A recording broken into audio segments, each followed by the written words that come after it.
having a brief look here now further along the route, and this is Luc Leblanc while we go back to the start house. And now we should see Miguel Indurain in there.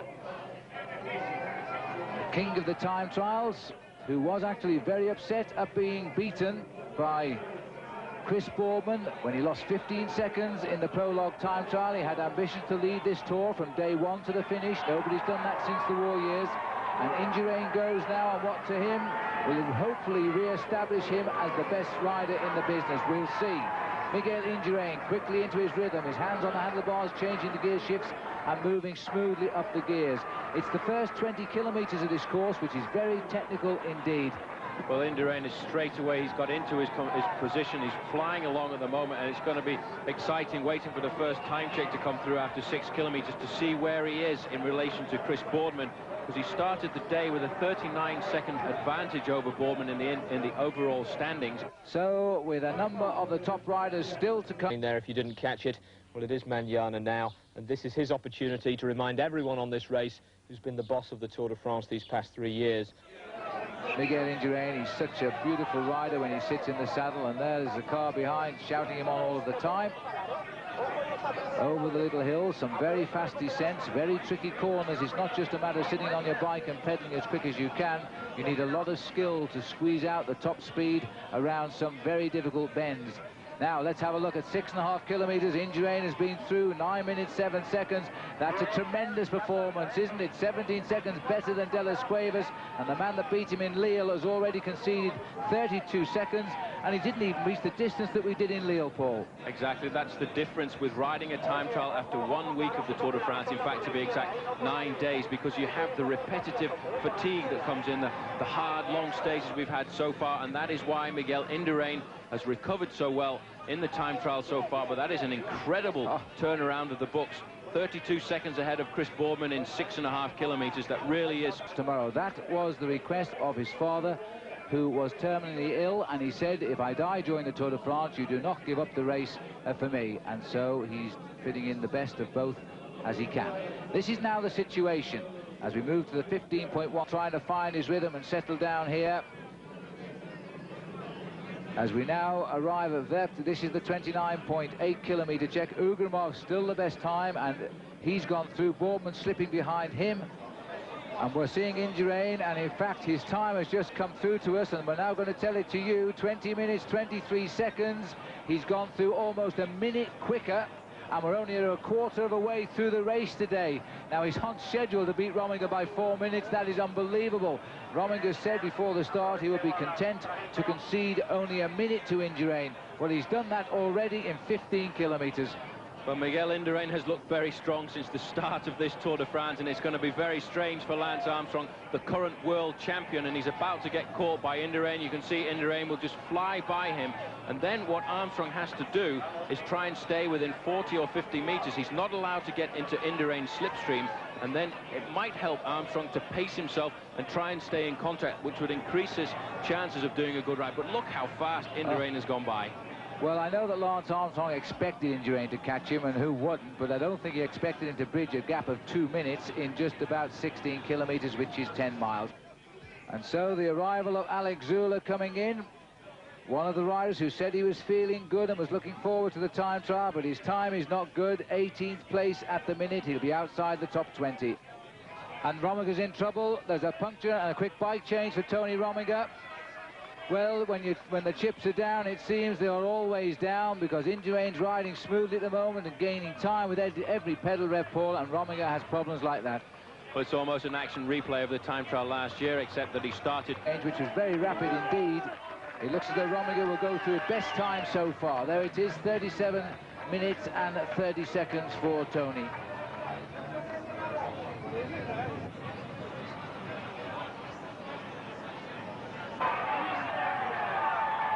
And here now is Miguel Indurain in the halfway town of Vecht. And the time check coming up, well, it's going to be sensational, whatever it is. Lance Armstrong still holding him in his sights. He caught him a long while back, but Armstrong doing what he can to keep Indurain in his sights. That'll be a big effort by Lance. But let's look at the time. Now, just look at the clock here.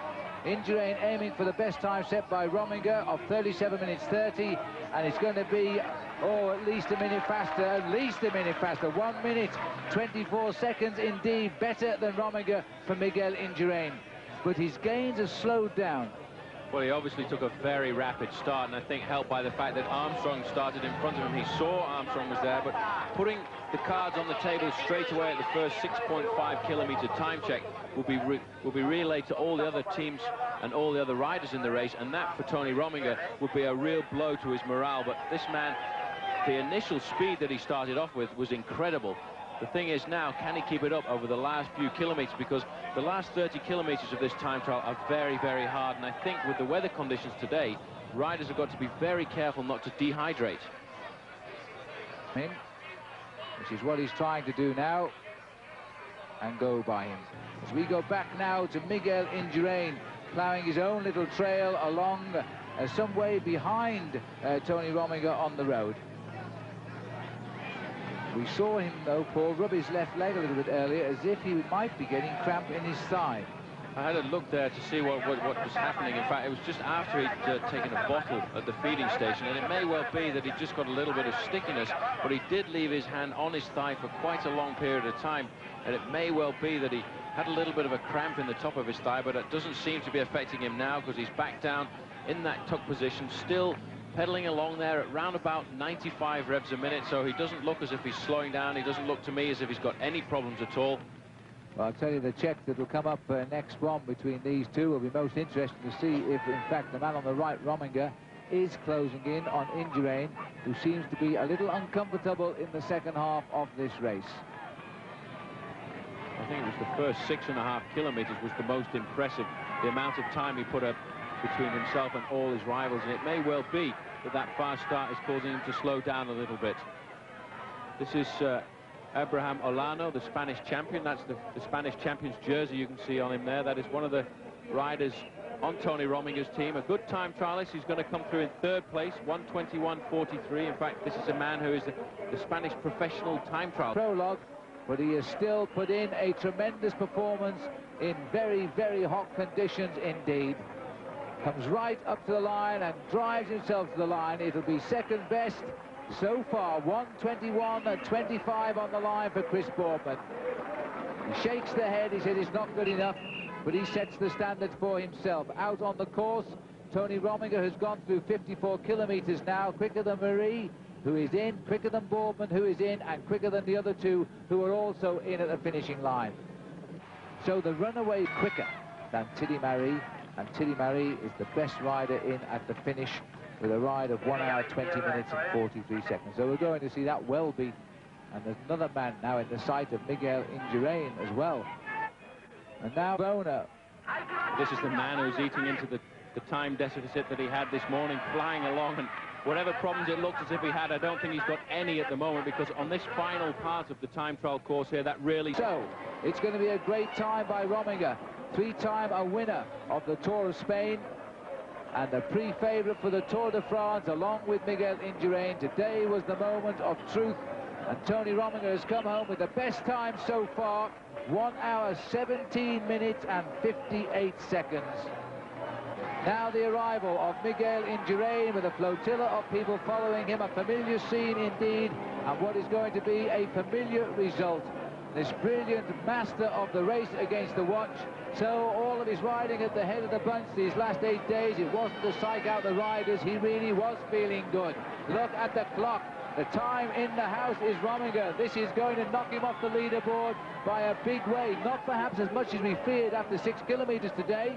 Rominger got better, but Indurain held his own all the way on a viciously hot day. He just takes one more opportunity to settle in and choose his gears. He comes up to the line.